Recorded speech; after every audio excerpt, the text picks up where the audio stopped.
C'était le 3 juillet dernier. Soutenue par des milliers de manifestants, l'armée égyptienne mettait fin à la présidence de l'islamiste Mohamed Morsi, au pouvoir depuis un an. 4 mois plus tard, la grande majorité des dirigeants des Frères musulmans sont en prison et Morsi lui-même doit maintenant faire face à la justice égyptienne. Mais il a déjà annoncé qu'il ne reconnaissait pas l'autorité du tribunal. La Cour a le droit de la mener de force, mais une fois venu, il peut refuser de répondre aux questions et refuser qu'un avocat le représente, car la présence d'un avocat signifierait qu'il reconnaît le tribunal.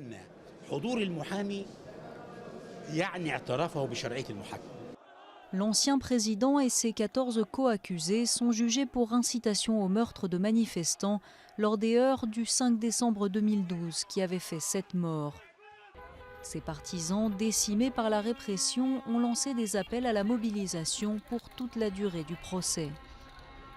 Nous insistons sur le fait que le président Morsi est le président légitime du pays. Et nous ne reconnaissons aucun procès, ni aucune décision prise par ce gouvernement nul. Alors que près d'1 millier de pro-Morsi sont morts dans des violences depuis juillet, de nouvelles manifestations risquent d'attiser un peu plus la division du pays entre partisans et opposants aux Frères musulmans.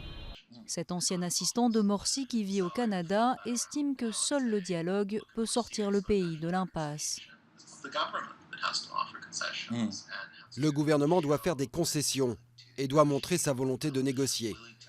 Nous avons besoin qu'il y ait un vrai processus de réconciliation nationale, au lieu de dire « nous voulons la réconciliation nationale, mais nous vous tuerons et vous emprisonnerons ».